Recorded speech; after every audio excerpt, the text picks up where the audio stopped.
the United States. And honestly, oh, wow. right. So My face changed immediately. I didn't know that. Yeah, works in Detroit ever since like 2 years ago. Yes, minimum wage still $7, like 50 something, 60 something cent. Killing on a daily basis, robberies, cars on fire, kids looking for their parents, like tons of things. Like over 46% of our kids live inside of poverty. Like the killing rate has jumped over what they said 136% in the past 2 years. Wait, that's... In the year 2011, over 40,000 cases was reported to the FBI. Cleveland? 1 year. Oh my goodness. So first off, how do you stay safe and positive with all this going on? All honesty, you stay safe and positive because of my background. My mother had 9 kids, raised 9. And I got adopted at 7 days old. And I'm the youngest of the 9. So, being that, I looked at everybody else's life and we all got separated. And it's like she didn't make an attempt to try to raise this. I was born as a premature crack baby. And she chose drugs over her kids personally. And with that being said, it's like, I knew I didn't want to be like her. I know I didn't want to keep staying inside of that environment, and I actually did. I moved out of that environment when I was like 13.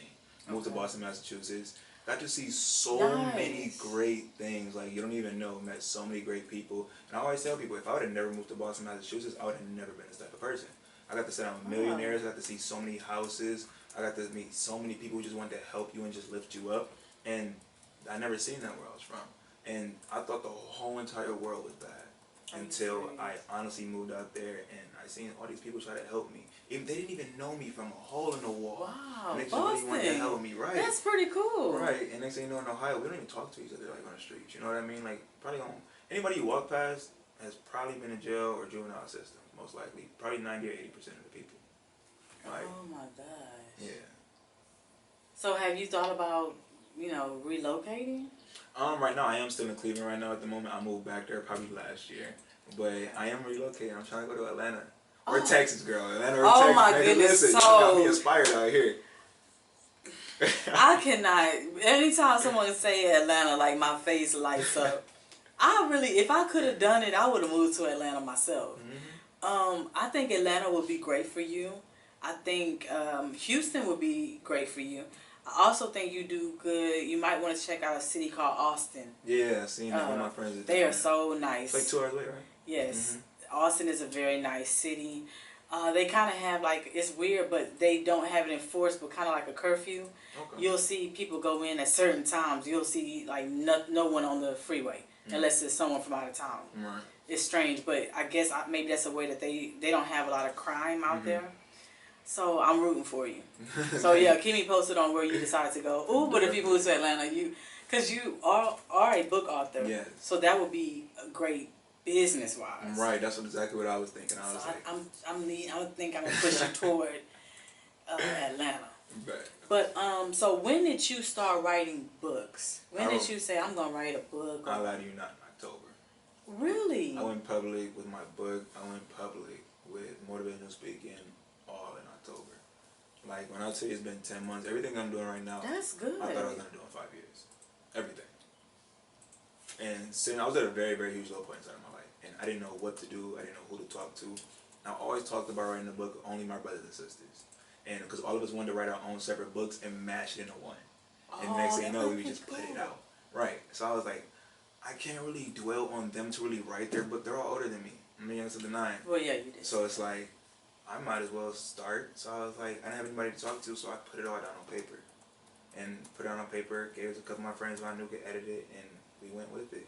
I published it, and first thing that came to my head was evaluate your talents. I knew I was good at writing inside of school. I wasn't really a smart kid in school, but I loved to write. And my teacher always told me I was the smartest kid, at least writing. And I was like, I didn't even know that. Whatever comes to my head, I just want to put it out. You feel me? Like, whenever I'm reading, I can envision it within my head. When I envision it within my head, it's like, it's really not hard to put down on paper. So, that's like what I did. Man, that is so cool. Like, that's such an inspirational story. And what's the name of that book? It's called 1 Second, 7 Days. 1 Second, 7 Days. How did you come out with that title? I was in my mom's arms for 1 second when I was born. I was in the hospital for 7 days before I got adopted.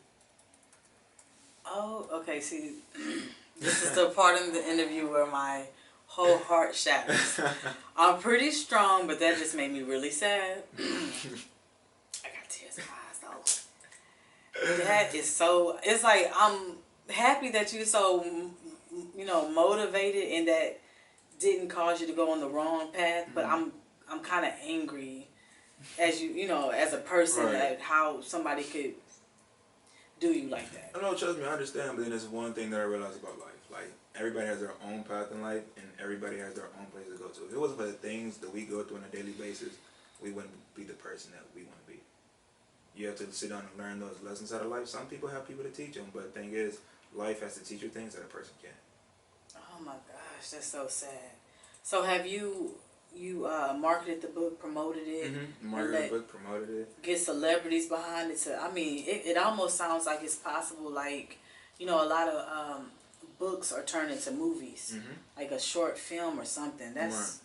I'm actually doing a documentary right now on East Cleveland. Please do, because I cannot believe, like, I've heard certain stories back in the day, but it wasn't like, no one went into detail. I just knew one person that moved from Cleveland, and like I said, it was so many years ago, but he didn't really talk much about it.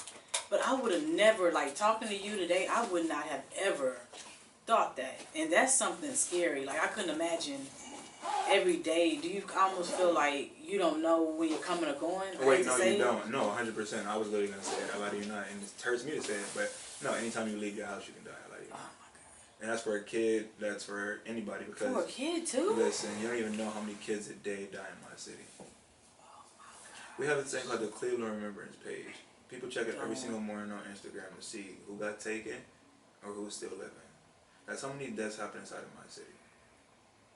Oh my goodness! Like all the car crashes, all the police reports, all the people that got shot, all the people that got robbed, cars burning, everything, robberies. What the hell are cars burning?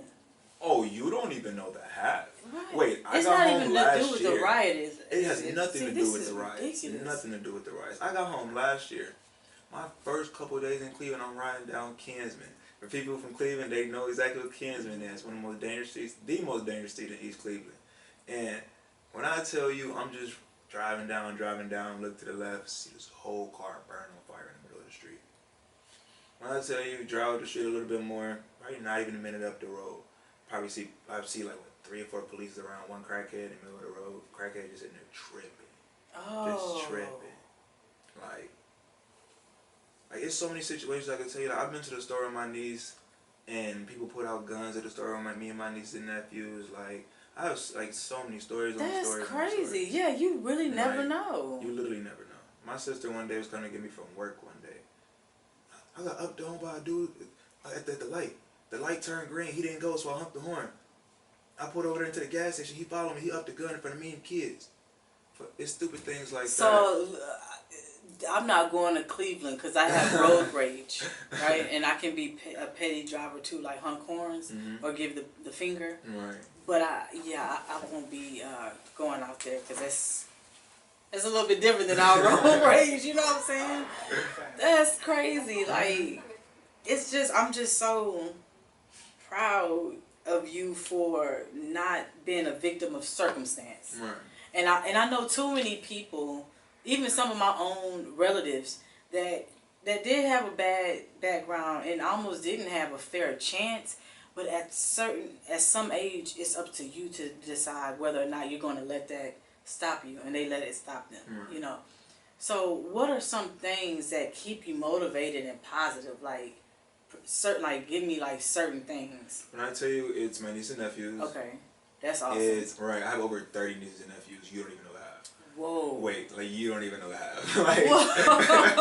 That's a lie. So my nieces and nephews, my dreams, and changing people's lives. If I don't sit down and help people, like that bothers me. Like I have to help people. I literally have to help people. Like I don't want anybody to go through whatever I've been through. I don't want people to feel abandoned. I don't want people to feel clueless. I don't want people to just keep wondering like, am I even supposed to be here? You know what I mean? Like nobody should ever have their thoughts going through their head because, like I'm saying, everybody's here for a purpose. And me knowing that everybody's here for a purpose, it's up to me to figure out on how to find that and bring that without a person.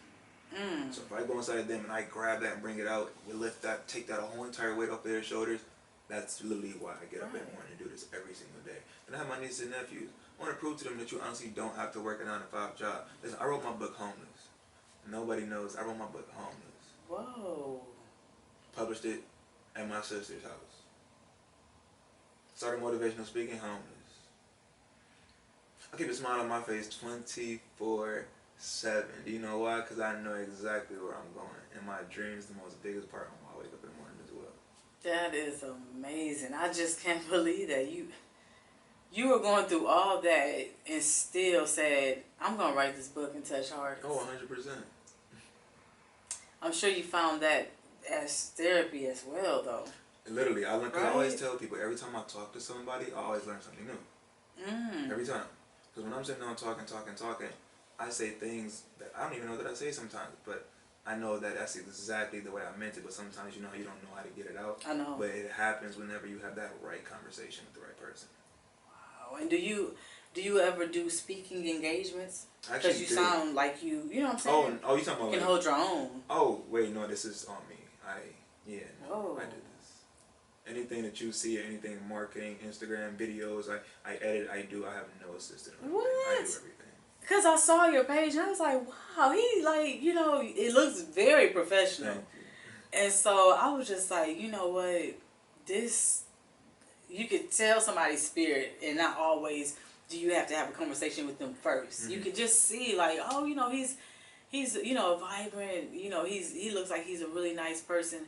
But then when you get here and you hear the story, it's like I said, it makes you sad, it makes you angry, but it makes you sad that you're not taking it, and did your brothers and sisters read the book, or honestly, what did they think about it? I don't even know that, but they all fully supported me on the book because that's something we always wanted to do. So they honestly did. But I lie to you, it was totally good. Like I lie to you not. Like they sit down, like even coming here today, go kill it, go do it, you know what I mean? Go do you. Like man. I have the full support system. Same thing with my nieces and nephews. Like I'm showing my nieces and nephews, like you really can do something. You don't have to be out in the streets. You don't have to go to church. You don't have to do any of these things in order to become somebody or think you have to become something that you're truly not. Well, let me ask you this, and I'm almost scared to ask this, but I'm just going to ask this since we're having a personal conversation. Is your father in your life? Real father, no. Actually, in jail. I lie to you not. He probably gets out, I think, in 2025. He got locked up when my sister died in 2015. So. I'm sorry to hear that. My sister, okay. Damn it. My sister was a boxer. Let me talk about my sister. I'm so sorry. My sister was a boxer. She was the GOAT. First in the United States, third in the world. Her name is Kashmir Jackson. Get out of here! What the hell? Whoa, that is dope. Oh my gosh. Okay.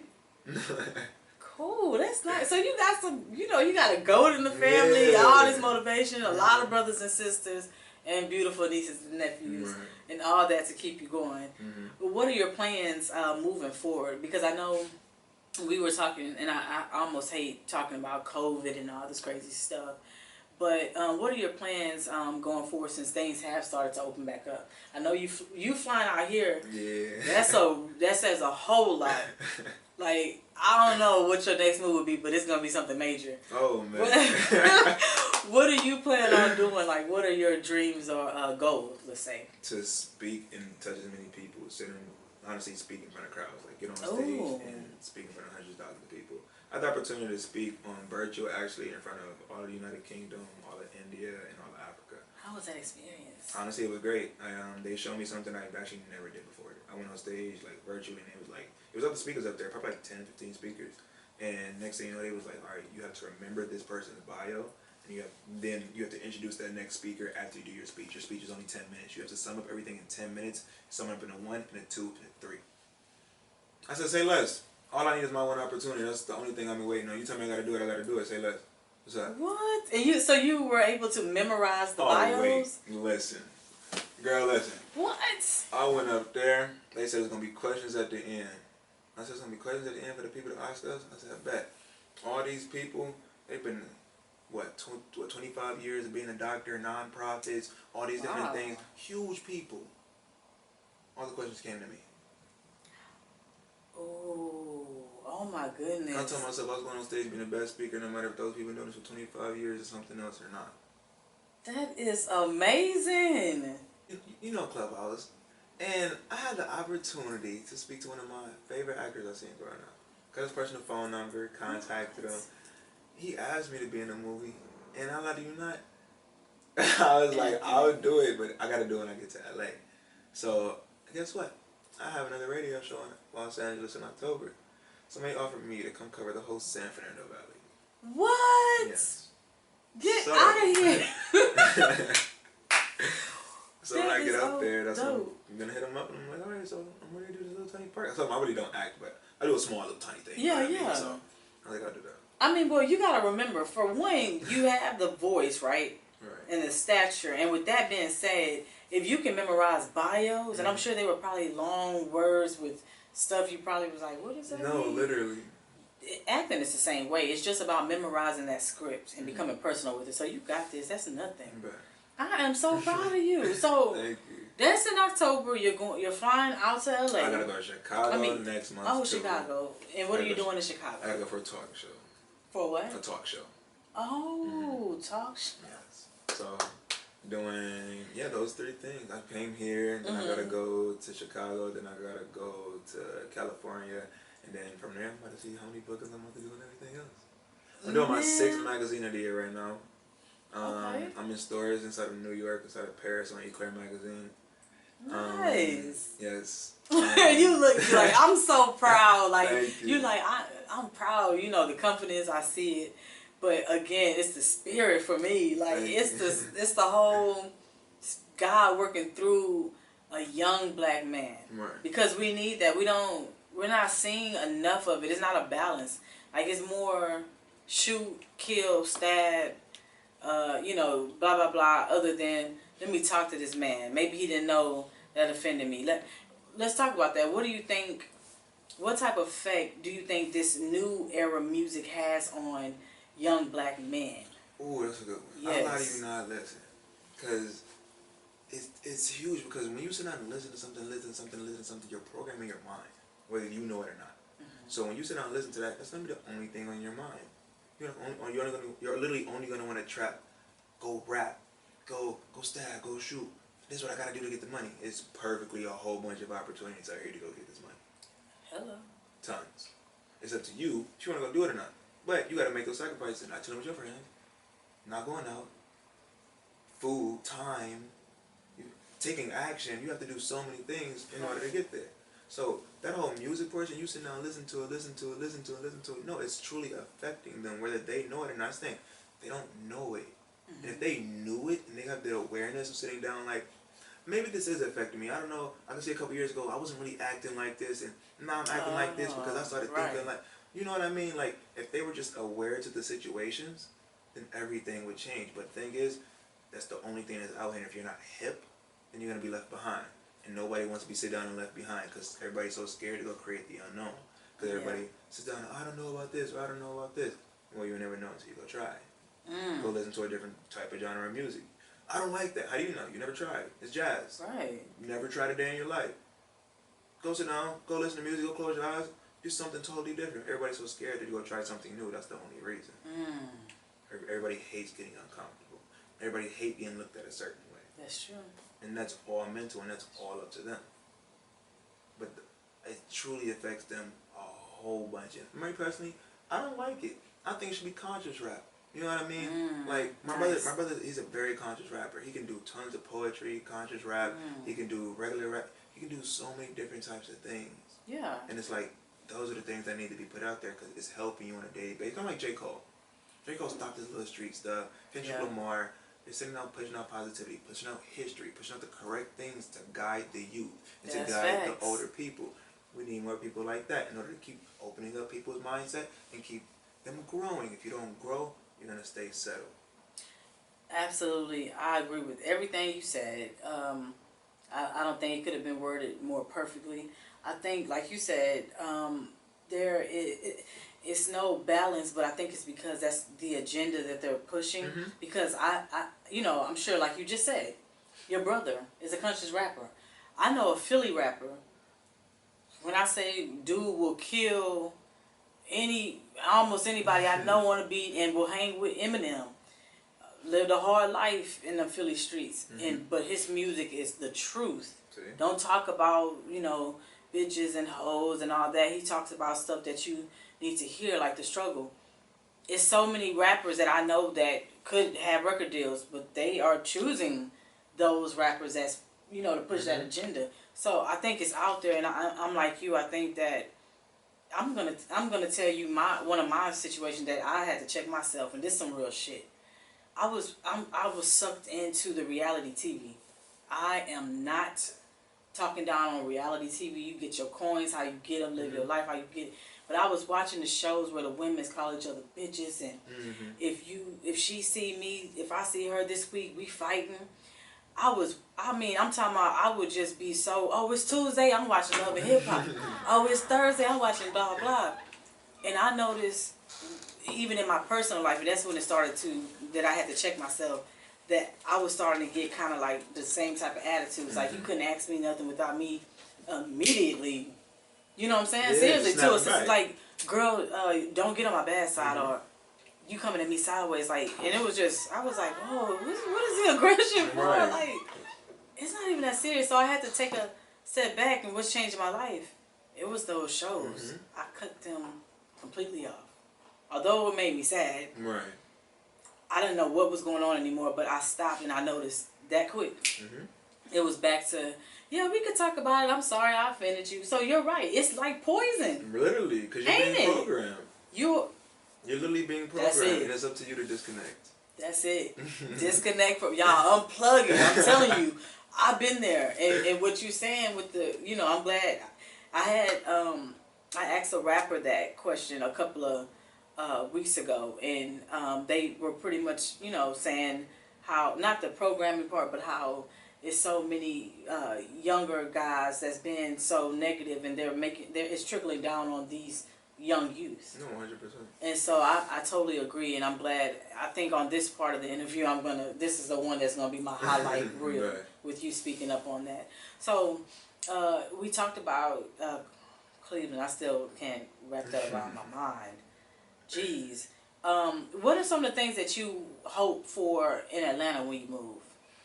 To me, as many people as I can to keep moving forward and sit down and keep networking and helping people grow. Because what I'm saying, if I can help people in other countries, I can help people inside of Cleveland. Somebody found me online, actually. Some dude called me.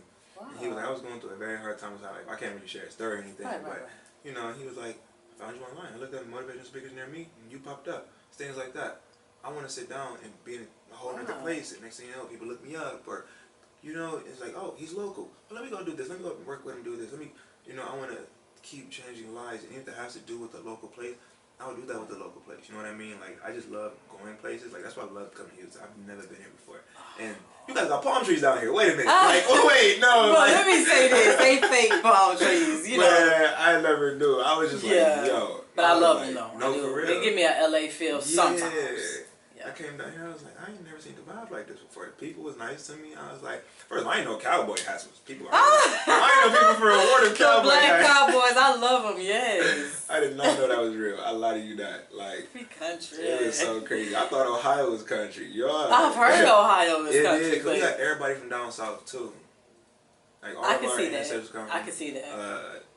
Georgia, Mississippi, Alabama, like all the southern states, North Carolina, South Carolina, like that's where we all come from. So yeah, they just all went to Ohio. I don't know why, but oh my goodness. Hold on real quick, I thought that we were off of that. Yes, but yeah, Houston has its own vibe. I always say that. But I tell people, and creators like you, I feel like Houston is like too slow, and it's more of a work city, hustle and bustle. That's exactly what somebody I told me. I don't encourage people to necessarily come here for that unless you want to.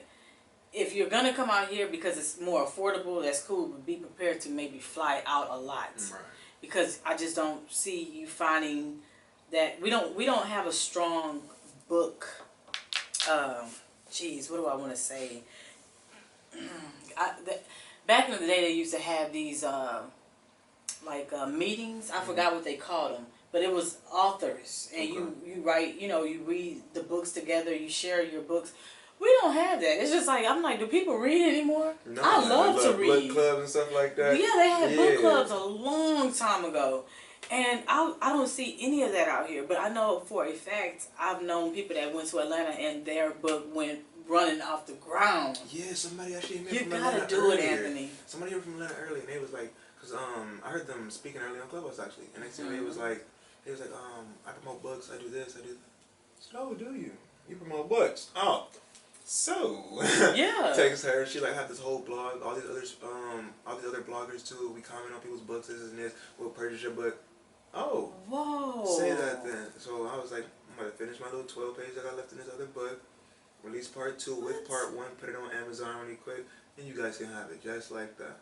Anthony, do I need to get back on Clubhouse? Oh wait, no, because listen, I got off of it. Oh no, get back on. I lie to you not. Maybe I was in the wrong rooms, because the rooms that I was in, I mean, I do the rapper stuff and then the acting, but it was always like gossip, and I was like, hey, this is not inspiring, this is not helping, and so I got off. Right. I couldn't find the rooms where people were like about business and you know, positive stuff. So I can definitely bring you to those rooms. Maybe I should give it. Yeah, maybe I'll try it again, because that's the stuff I'm telling you that I can't just say, hey, Anthony, I know so-and-so and so-and-so that can do this with this book, because I just don't see a market out here. But I think in Atlanta, like I said, everybody that I've known moved to Atlanta, they looked up and they was in Tyler Perry films. See. That's how, I'm saying people that were acting in movies with me. Yeah. And they're like, girl, move your ass to Atlanta. And I'm like, man, I just can't right now. You know? Man, no, I get you. So, why didn't you move? I didn't move because the kids. Okay. Like, it's like, right now, like, I have a really good support system at home. Grandma. Don't you love, we love grandmas, right? My mom will watch my kids if I have engagements and need to do things. Right. My mom is not trying to move to Atlanta. No, I bet. She loved her job out here. She loved the whole Houston thing. So, it would have been so hard to, you know what I'm saying? I would never want to have them out there and be leaving them, and just, so it was just like, well, y'all, maybe if they got to that age, which they are much bigger now, maybe it'll be different. So that was my whole thing. I was just like, man, I just didn't, I had relatives, but they were kind of in a phase like, oh, I think I like Atlanta, or I want something different. So then they moved. So that was my situation. But for you, we're going to look up and you're going to be on TV. I just know it. Like, so who are some of the people, as far as just like motivation, maybe motivational speakers or book authors that have influenced you to also do this? Inky Johnson. Okay. Inky Johnson actually followed me on Instagram too. It was so crazy. Get out of here. It was so crazy. I was sitting in the airport one day. Next thing you know, I commented on one of his posts one day. He commented back. Well, that's pretty cool. Just follow me on Instagram. Whoa. He only followed 2,000 people. I was like, my goal is to sit down and be the only person that I follow up on his feed and post as many times a day. Oh, so that's my goal right there. Still trying to hit that. So, but he's still coming back. Me and him like talk when I comment on his posts occasionally. Yeah, like nice. But Inky Johnson, Eric Thomas, Les Brown, yeah, honestly, those are probably right there, the top 3. I'm gonna say Inky Johnson specifically because his story touched me the most, and it was like a similar story. And he grew up in a 2-bedroom home. My housing situation was totally different. People I got adopted by, it was good. The people I got adopted by, they did a great job. They did their best. I can't say they did great. They did their best raising us. They literally did.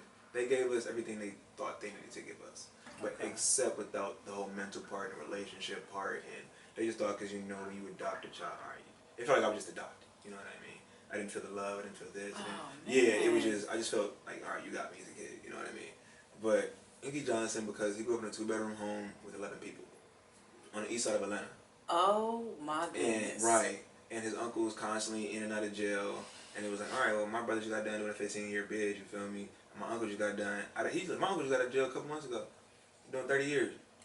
Oh my goodness! Got out was a totally different world, man. He's 60 years old now. All right, you telling me? Oh my, y'all gonna see my expressions change so much in this interview. Please forgive me, I'm the expression queen. It's alright. And it was just like him going through those like similar situations, the seeing killing them, the robber, and all those different things, and it was just like, you get exactly what I went through. You get exactly what I'm talking about. And it was like, he granted his whole life to play football. He decided at the age of 7 years old, him and his cousin was going to go to the NFL to go play football. Whoa. They were raised lamp pole to lamp pole every night to practice. One day this man came up to him and he was like, hey, I want to sign you up for football. Alright, sign me up for football. Sign him up for football. Dog. Now look at him.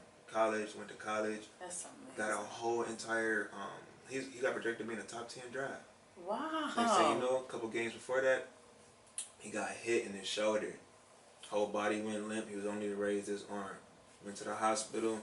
When I tell you, they said they had to use, they'd have to plug his left artery from his left leg and pray it up to his chest just in order to save his life. Oh my goodness. They did it. He came back to life. Next thing you know, they said, all right, there's some good news and some bad news. So, all right, the good news is we saved your life. The bad news is you can never play football a day in your life again. Inky Johnson never cheated. He granted anything and everything that he ever wanted to get. He didn't believe in cheating. He believed in the process. He believed that if you said that you were going to do something, you have to stay true to whatever you said you were going to do. So it was seeing things like that. If he can do it, I can do it. He touched my whole entire life, whether he knew it or not. I was in high school. I used to skip school 24/7. Getting uneducated from school, but I was still getting educated. That's one hell of a story. That's what I would say. I mean, I think if y'all sat down together. Listen, man, I want it so bad, man. Ooh, you gotta, closed mouths don't get fed. You're not lying. I'm just gonna say, on this situation right here, you might have to just slide in his inbox. Listen, I'm a very consistent person. Wait, that's literally how I got in the whole entire speaking gig. Okay. For the United Kingdom and Africa thing. Wait, no, I sat in that man's DM for like 3 months straight. Ooh, every day. You got to. That man said something. He finally looked at it. How many times are you gonna hit me up? Whenever you answer. Hi, how are you? My name is Anthony White. I'm a motivational speaker. I travel around the world helping people with mental health. I kept going and going and going. He was like, all right, man, let me get on a phone call with this dude. Got on a phone call with him. He said, Anthony, the first thing I'm gonna say is I hate consistent people. He said that. You don't love this one.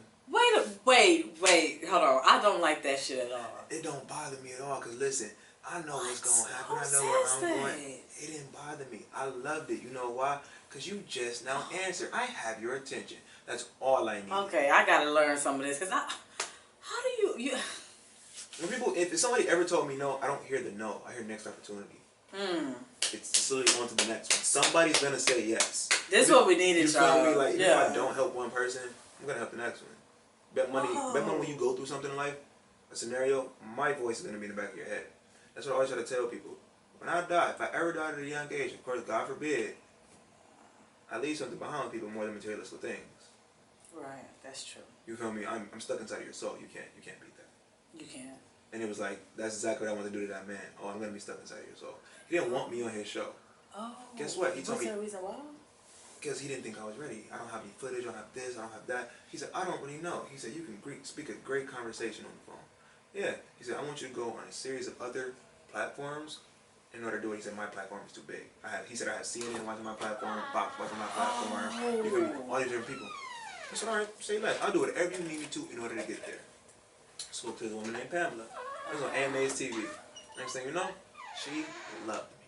Next thing you know, she called me. She called him one day. He was in a meeting, he told me. He said, she pulled me out of my meeting specifically to tell me about you. I said, all right, what'd she say? He said, first off, she loved you. I don't know what you said to her because Pamela doesn't like anybody.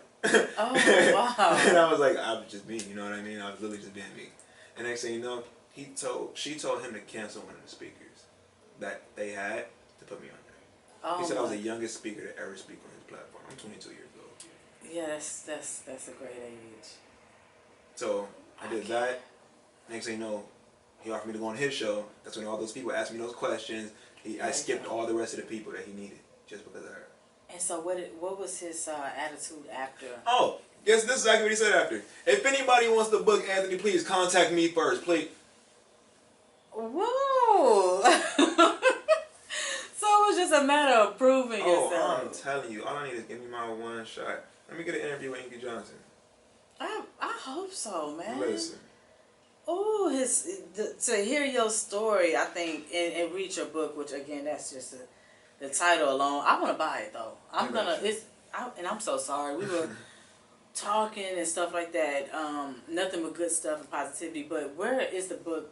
Right now, it's on Lulu.com. But wait, Lulu? Yeah, Lulu. Perfect. LULU.com. Okay. But I'm gonna honestly say, wait for the one I'm about to put on Amazon because it has part 1 and part 2. So I'm gonna mash them both together. Oh my goodness. Right. Okay, I will wait. So I got you. When you do it, please send me the link because I'm actually one of those. It's gonna be on Amazon too. So Good. That's gonna be on Amazon. I buy books, but I actually read them. Okay. I love reading though. That's always been like, reading and writing is my thing. Did you ever have a writer's bump? You know what it's called? Yes, I used to. It used to be right here and hurt so bad. Literally right here. And I was like, what is this sitting here? And every time I touched it, it would just hurt. And I was like, what is this? Like I used to sit there. Yes, I was writing because I did a lot of writing, like handwriting. I'm talking about handwriting. And somebody told me years ago. I mean, it was decades ago. I was a kid, and they was just like, "Hey, you got a writer's bump. You write a lot." And I thought he was just crazy. Right. But he was a poetry person, and he wrote since he was a kid, and he had the same freaking bump. And that just means that you about your business. I was glad when they came out with the type. No, for real. I was like, man, I'm just gonna type this on my iPad, something like that. Good. Yes, I ain't trying to get carpal tunnel. You know what I'm saying? But that's a blessing. So what's the next thing in motion for you as far as just like books and things like that? To get out there more. I let you know to really get out there more and just keep getting out there. Like that whole California one, like it's perfect because a whole section of California is gonna be listening live. So it's like when they listen live, I'm touching so many people at one time, whether they know it or not. Because I'm gonna drop jam after jam, and it's gonna hear one thing. All right, what is he talking? And then I'm gonna grab everybody's attention. Somebody in California is gonna hear me. Right. I already know it. It doesn't matter if somebody told me. It doesn't matter if a million people told me. They're not gonna hear you. You're not even worried about that. Not one bit. And so, when you go to these speaking events, is it a script? Not saying that they're telling you what to. Oh, it's all come from the heart. Oh, so you do get to talk about it because I always wonder, are they told you have to talk about this? I have a certain amount of time. Just time, but it's your story. A certain amount of time and figure out how to go from point A to point B to point C and don't blabber everywhere. Because if you sit down and we talk about cars, all right. Little Susie did last week up the street, and my mom. You can't just keep going off. You feel me? You have to literally stay on that one subject. All right, what about the car? Well, the car was red. We drove all the way down the street, and then a car broke down. You got to keep going from point A to point B to point C. So I was sitting down and talk about my life, then how belief wrapped up into a certain scenario, and then how you have to have faith, and then you know what I mean. So I would wrap everything up all into one and make it all clash. Man, you that dude. You gotta stay in contact though. It has been.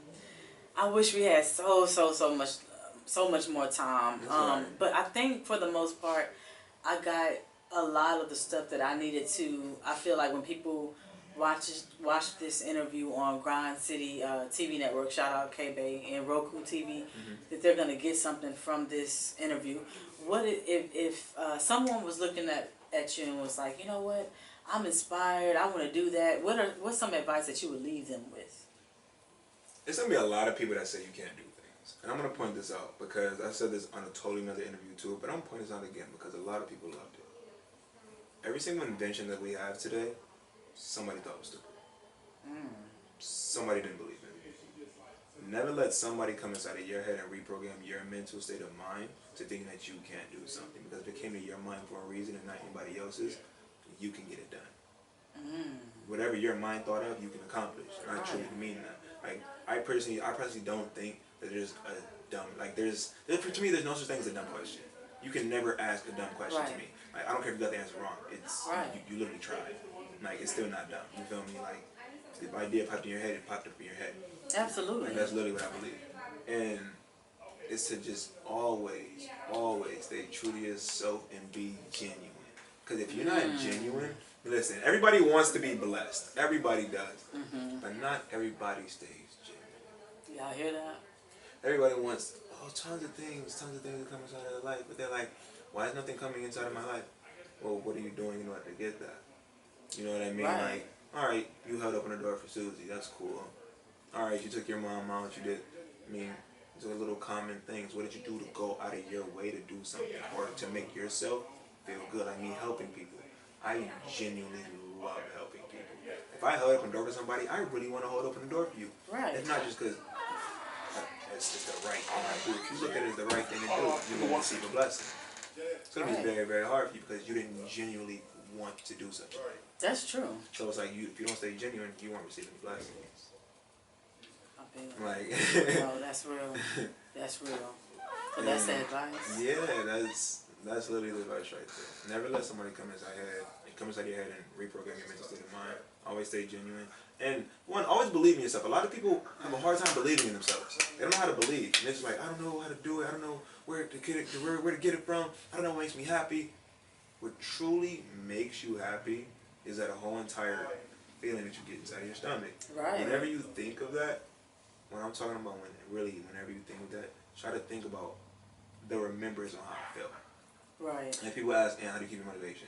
I remember how I felt. I learned how to keep it. And I think of my dreams every single day, as many times as I can a day, because the more you think of it, the more it's going to happen. Right. So therefore, you keep thinking about what makes you happy, thinking about what makes you happy.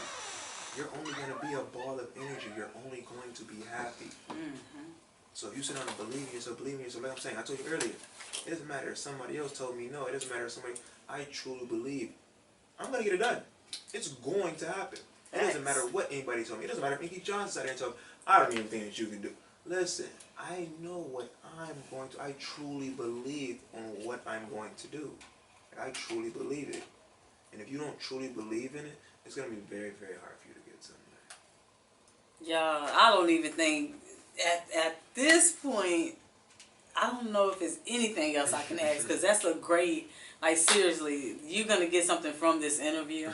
I really appreciate you flying out. Of course. It's so funny because I remember I told you, I was like, I could do the virtual. No, I have to come out there. I'm going to, I'll be in person. And you was like persistent. I was like, because I just was like, oh my God, she's going to fly all the way out here. I hope everything is perfect. But it was more than perfect. And your spirit is amazing.